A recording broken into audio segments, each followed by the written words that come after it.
ہم نے ابراہیم علیہ السلام کے لیے جگہ مقرر کی یا ٹھکانہ دیا اپنے گھر کے پاس، تو اس سے کہا کہ تم میرے ساتھ کچھ بھی شرک نہ کرنا اور میرے گھر کو پاک صاف رکھنا۔ کس کے لیے؟ طواف کرنے والوں کے لیے، قیام کرنے والوں کے لیے، اور رکوع اور سجود کرنے والوں کے لیے۔ تو ہم دیکھتے ہیں کہ حضرت ابراہیم علیہ السلام جد الانبیاء ہیں، دین اسلام کے ہی داعی تھے، اور نبی صلی اللہ علیہ وسلم کی پیدائش سے تقریباً 40 دن پہلے ایک مشہور واقعہ گزرا تھا جس کا ذکر سورۃ فیل میں آیا ہے۔ یمن کا ایک حکمران تھا ابرہہ، اس نے وہاں پہ ایک کلیسا بنا لیا تھا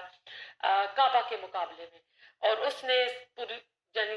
سب جتنی بھی عرب دنیا ہے سب کو اس نے دعوت دی تھی کہ اس سال سے جو ہے حج میرے اس گھر کلیسا کا ہوا کرے گا۔ تو ایسا ہے لوگ بہت کام گئے، اور کسی عرب نے جا کے وہاں کچھ گندگی بھی کر دی تو اس کو اس سے بہت غصہ آیا،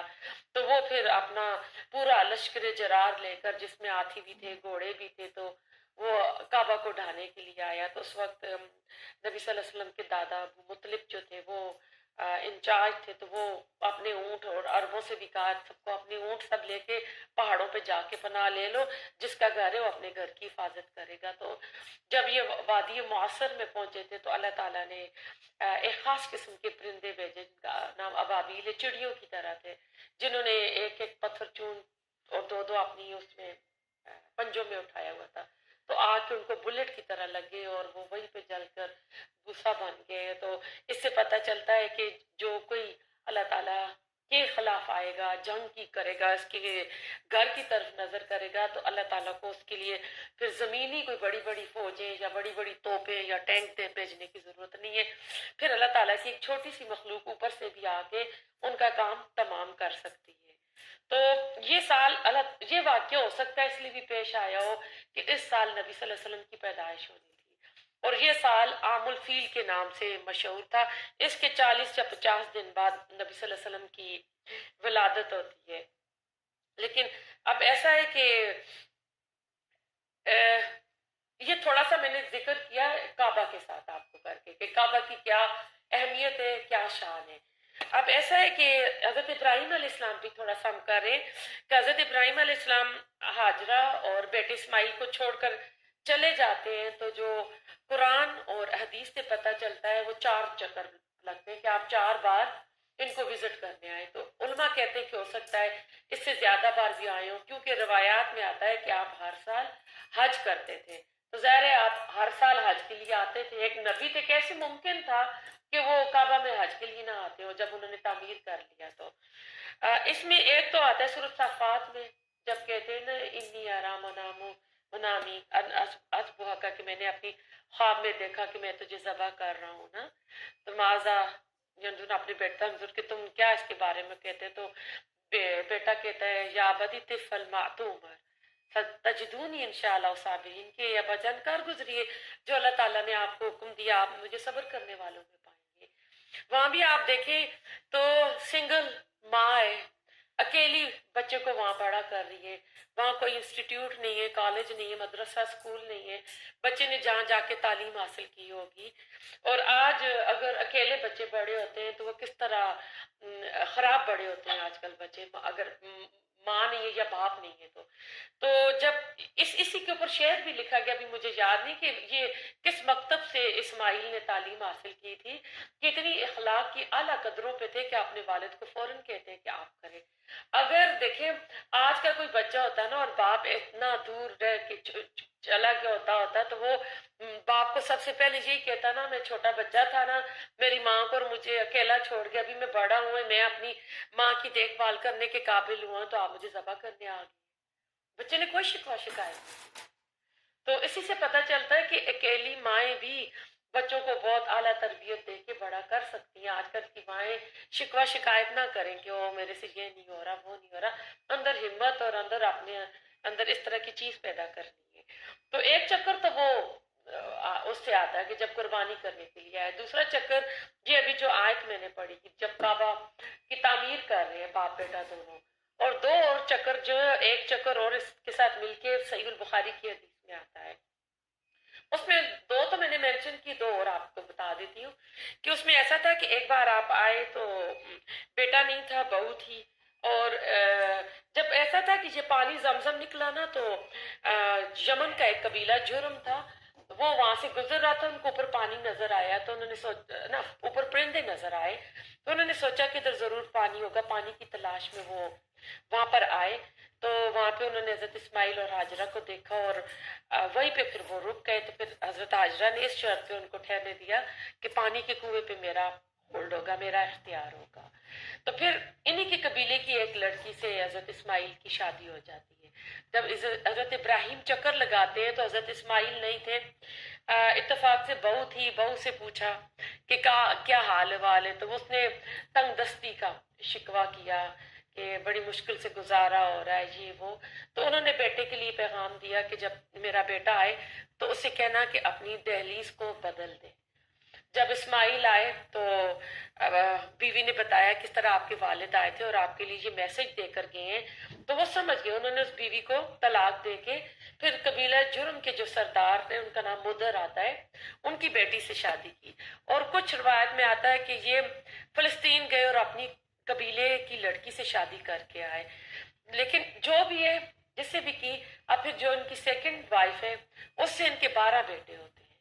اور 12 بیٹوں کی نسلیں عرب میں قبائل بنتے، پھر آگے ان کے بچے، پھر یہ مکہ سے نکل کے پھیلتے جا رہے،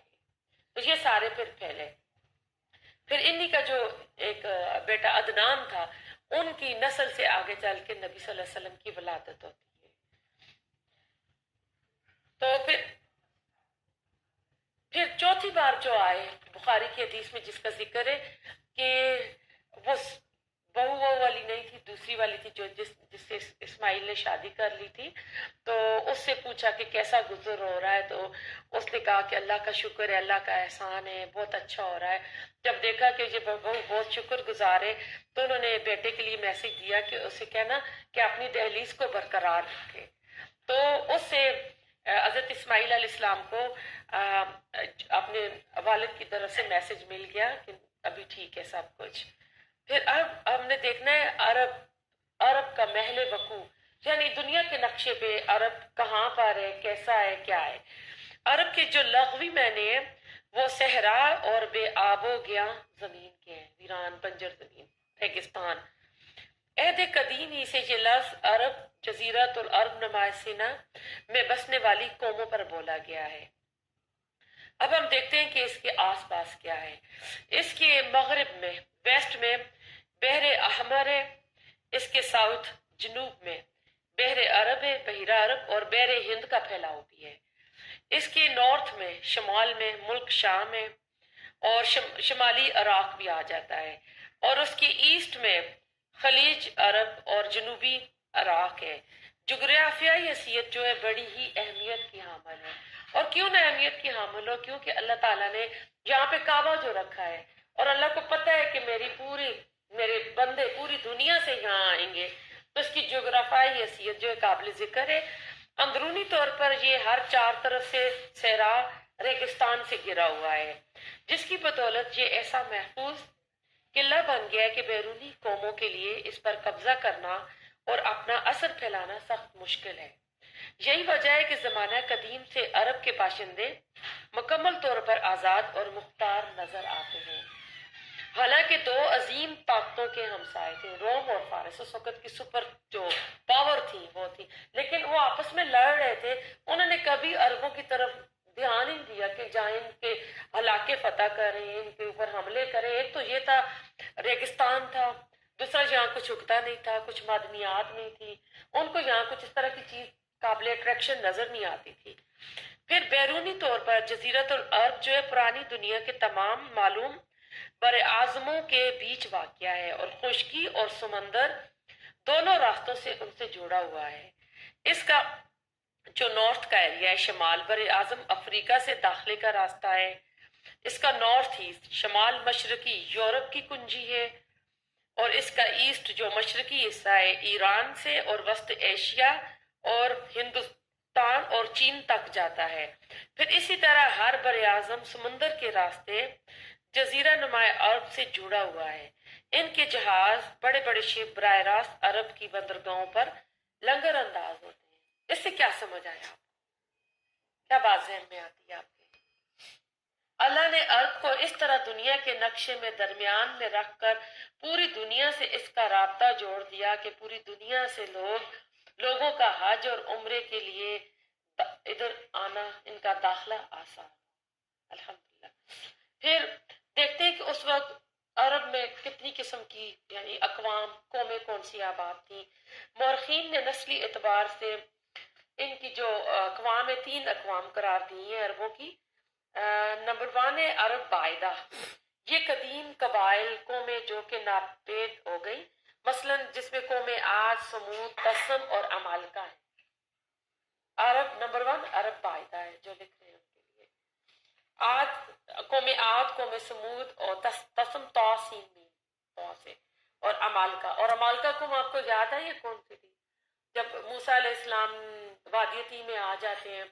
اور بنی اسرائیل سے کہتے ہیں کہ اب جانا ہے، اپنے شہر جانا ہے، تو اب جاؤ میرے ساتھ آؤ، تو جب وہ موسیٰ کو کہتے ہیں نہیں تو اور تیرا خدا جا کے وہاں لڑائی کرے، ہم تو نہیں آ رہے، وہاں تو اتنی زور آور قوم آ گئی ہے، ہم تو ان کا مقابلہ نہیں کر سکتے، وہ قوم عمالقہ تھی۔